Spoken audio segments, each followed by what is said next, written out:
नमस्कार। आप सुन रहे हैं न्यूज ब्लैक एंड व्हाइट, आपकी खबर आपकी बात। देश विदेश और प्रदेश के मुख्य समाचार। भारत की गौरवशाली ज्ञान परंपरा को लुप्त या पहुंच से दूर होने से बचाने और उसे आने वाली और वर्तमान आधुनिक पीढ़ी के लिए सुलभ बनाने की दिशा में ज्ञान भारतम मिशन एक युगांतरकारी कदम साबित हो रहा है। 16 मार्च 2026 को शुरू हुआ यह 3 महीने का सघन अभियान अब अपने अंतिम पड़ाव की ओर है, जिसमें राजस्थान और विशेषकर बीकानेर जिला देश भर में एक मॉडल के रूप में उभरा है। इस मिशन का उद्देश्य घरों, मठों, मंदिरों और संस्थानों में छिपे प्राचीन ज्ञान को सूचीबद्ध कर उसे डिजिटल मंच पर लाना है।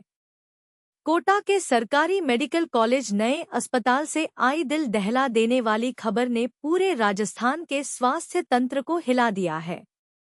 खुशियों के साथ बच्चों को जन्म देने वाली माताओं के महज 48 घंटों के भीतर 2 प्रसूताओं की मौत और कई अन्य के जीवन पर मंडराते संकट।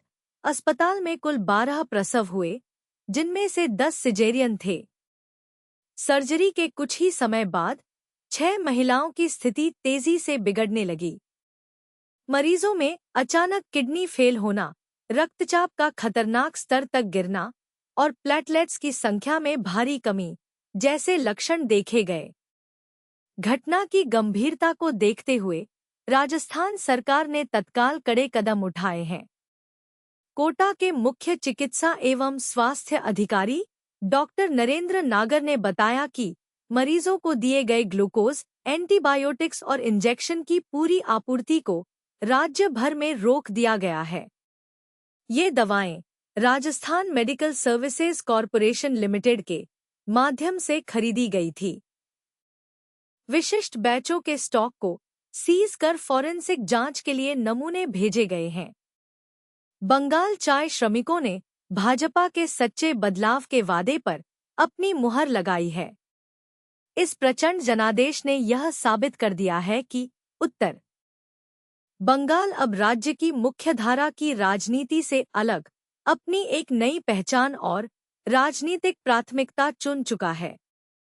इस चुनाव में भाजपा की जीत का सबसे बड़ा पहलू यह रहा कि उसने लगातार दूसरी बार चाय बेल्ट की सभी सीटों पर तृणमूल कांग्रेस का सूपड़ा साफ कर दिया है। चाय श्रमिकों का यह आशीर्वाद केवल भावनाओं पर नहीं, बल्कि बड़ी उम्मीदों पर टिका है। मालबाजार से भाजपा के विजेता आदिवासी नेता शुक्र मुंडा ने जीत के बाद स्पष्ट किया, यह जीत उन श्रमिकों की है जो वर्षों से न्यूनतम मजदूरी का इंतजार कर रहे हैं। सरकार गठन के साथ ही हम उनकी लंबित मांगों को प्राथमिकता से पूरा करेंगे। महाराष्ट्र के नांदेड़ जिले में नांदेड़ ग्रामीण पुलिस को रामदास नगर स्थित एक संदिग्ध घर में हथियारों के अवैध भंडारण की खुफिया जानकारी मिली थी।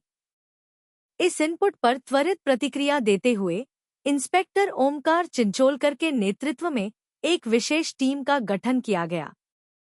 कानून व्यवस्था को लेकर प्रशासनिक सतर्कता उस समय एक बड़ी सफलता में बदल गई, जब पुलिस ने रामदास नगर के एक रिहायशी इलाके में भारी मात्रा में घातक हथियारों का जखीरा बरामद किया गया है।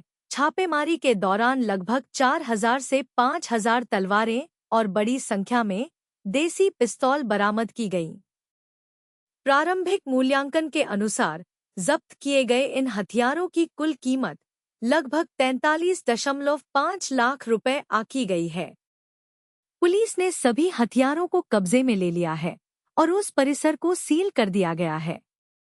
इंस्पेक्टर ओमकार चिंचोलकर ने इस सफल ऑपरेशन की पुष्टि करते हुए बताया कि मामले की गहराई से जांच की जा रही है, ताकि इन हथियारों के स्रोत और इनके संभावित उपयोग के पीछे के उद्देश्यों का पता लगाया जा सके। बिहार के सहरसा जिले में मिड डे मील योजना के तहत परोसे गए भोजन ने एक बड़ी त्रासदी का रूप ले लिया है। बालुआहा गांव स्थित एक विद्यालय में मध्य भोजन करने के बाद अचानक 150 से अधिक बच्चों की तबीयत बिगड़ने लगी, जिसके बाद पूरे इलाके में चीख पुकार मच गई। भोजन ग्रहण करने के कुछ ही समय बाद बच्चों ने पेट दर्द और उल्टी की शिकायत शुरू कर दी। सहरसा के जिला मजिस्ट्रेट दीपेश कुमार ने पत्रकारों से बात करते हुए इस स्थिति की पुष्टि की। उन्होंने बताया कि हमें सूचना मिली थी कि बालुआहा में मिड डे मील खाने के बाद कई बच्चे बीमार पड़ गए हैं। बच्चों का शुरू में प्राथमिक स्वास्थ्य केंद्र में इलाज किया गया, लेकिन बाद में कई बच्चों को सदर अस्पताल रेफर कर दिया गया। उन्होंने आश्वासन देते हुए कहा कि डॉक्टरों के अनुसार बच्चों की हालत में सुधार है, लेकिन उन्हें कुछ समय के लिए निगरानी में रखा जाएगा। घबराने की जरूरत नहीं है। कुछ बच्चों को हल्का बुखार है और उनका उसी के अनुसार इलाज किया जा रहा है। डॉक्टरों की टीम लगातार बच्चों की स्थिति पर नजर बनाए हुए है। उत्तर प्रदेश के जनपद मुजफ्फरनगर में जनगणना प्रक्रिया को डिजिटल बनाने के लिए सेल्फ एन्यूमरेशन व्यवस्था लागू की जा रही है। इसी कड़ी में बुधवार को सदर तहसीलदार राधेश्याम गोंड ने झांसी की रानी के पास स्थित सांसद चंदन सिंह चौहान के आवास पर पहुंचकर ऑनलाइन माध्यम से जनगणना की प्रक्रिया शुरू करते हुए ऑनलाइन सेल्फ एन्यूमरेशन कराया। साथ ही तहसीलदार ने आम जन से सही जानकारी दर्ज करने की अपील की।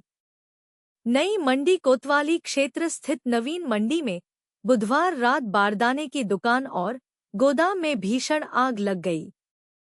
कार्तिक कुमार मूल निवासी पुरकाजी वर्तमान में नई मंडी क्षेत्र में रहते हैं और नवीन मंडी में उनकी बारदाने की दुकान एवं गोदाम है।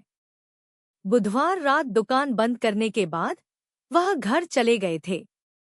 देर रात अचानक दुकान और गोदाम में आग लग गई, जिससे इलाके में अफरा तफरी मच गई। सूचना मिलते ही अग्निशमन विभाग की टीम मौके पर पहुंची और आग पर काबू पाने के लिए गोदाम की दीवार तोड़कर अंदर से आग बुझाने की कार्रवाई शुरू की।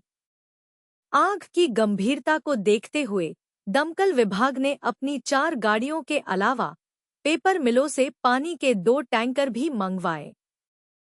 अग्निशमन विभाग के अधिकारी आर.के. यादव ने बताया कि प्रारंभिक जांच में आग लगने का कारण शॉर्ट सर्किट माना जा रहा है। भाकियू अराजनैतिक के राष्ट्रीय प्रवक्ता धर्मेंद्र मलिक ने मुख्यमंत्री को पत्र लिखकर गन्ने के उत्पादन में लगातार गिरावट और वर्तमान सीजन में गन्ना किसानों को 3,200 करोड़ रुपए का नुकसान पर चिंता जताई। भाकियू ने गन्ने की एकल प्रजाति पर अत्यधिक निर्भरता, कीटों के प्रकोप और विभागों के समन्वय की कमी को गिरावट का मुख्य कारण बताया। मलिक ने वैज्ञानिक कीट प्रबंधन नीति लागू करने और एक उच्च स्तरीय समिति गठित करने की मांग की। उन्होंने जोर देकर कहा कि गन्ना गांव की अर्थव्यवस्था की धड़कन है और इस संकट पर तत्काल हस्तक्षेप आवश्यक है। खाद्य एवं विपणन विभाग ने गेहूं क्रय के लक्ष्य में बदलाव कर दिया है। पिछले सीजन को आधार मानते हुए 25,500 मीट्रिक टन की खरीद का लक्ष्य दिया गया था, अब बदलकर 14,500 मीट्रिक टन कर दिया गया है। लक्ष्य घटते ही खरीद का प्रतिशत खुद ही बढ़ गया है। अब 51% खरीद के साथ प्रदेश में जिला 12वें स्थान पर है। पहले प्रदेश का लक्ष्य 30 लाख मीट्रिक टन था, जिसे घटाकर अब 25 लाख कर दिया गया है। पिछले सालों में लक्ष्य पूरा नहीं होने और गोदामों में पर्याप्त गेहूं उपलब्ध होने के कारण यह बदलाव किया गया है। मुजफ्फरनगर में 4,000 से अधिक किसान अब तक पंजीकरण कराकर अपना गेहूं सरकारी केंद्रों पर बेच चुके हैं। खतौली में नवागत क्षेत्राधिकारी सीओ रूपाली राव चौधरी ने कार्यभार संभाल लिया है। उन्होंने अपराध और अव्यवस्था के खिलाफ सख्त रुख अपनाने के संकेत दिए हैं। सीओ ने स्पष्ट किया कि कानून व्यवस्था से खिलवाड़ करने वालों को बख्शा नहीं जाएगा। सीओ ने कड़ा रुख अपनाते हुए कहा कि अफवाह फैलाने वालों पर सख्त कार्रवाई होगी और अवैध धंधों पर छापामार अभियान चलेगा। नगर में चलाए जा रहे ऑपरेशन सवेरा अभियान के तहत शाहपुर थाना पुलिस ने बड़ी कार्रवाई करते हुए अंतर्राज्यीय मादक पदार्थ तस्कर को गिरफ्तार किया है। आरोपी के कब्जे से 2 किलो 640 ग्राम अवैध अफीम बरामद हुई है, जिसकी अंतर्राष्ट्रीय बाजार में अनुमानित कीमत 25 लाख है। राजस्थान से लाकर पश्चिमी उत्तर प्रदेश में सप्लाई करता था। प्रदूषण नियंत्रण बोर्ड ने मेरठ रोड पर प्रदूषण फैलाने वाली 3 फैक्ट्रियों को सील कर दिया है। बिना सीटीओ चल रहे थे मेटल रिकवरी प्लांट सुजरू में छापेमारी जारी है। इस कार्रवाई से औद्योगिक क्षेत्र में अन्य यूनिट संचालकों के बीच हलचल तेज हो गई।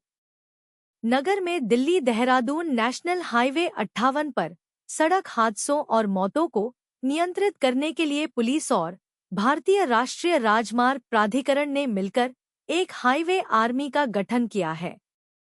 एसपी सिटी अमृत जैन ने एनएचएआई अधिकारियों के साथ हाईवे की विस्तृत जानकारी करते हुए ब्लैक स्पॉट खंगाले। अधिकारियों ने जीरो कैजुअल्टी मिशन पर काम शुरू किया। एसपी सिटी अमृत जैन ने बताया कि इस विशेष टीम में सीओ खतौली, नई मंडी और सदर के साथ साथ एनएचएआई के अनुभवी इंजीनियर शामिल हैं। टीम ने खतौली मेरठ बॉर्डर से लेकर पुरकाजी उत्तराखंड बॉर्डर तक पूरा सर्वे किया है। सुरक्षा जांच को सटीक बनाने के लिए हाईवे को 5-5 किलोमीटर के खंडों में विभाजित किया गया है, ताकि हर कट और मोड़ की सूक्ष्म जांच की जा सके। न्यूज़ ब्लैक एंड व्हाइट के साथ समय देने के लिए धन्यवाद। जय हिंद।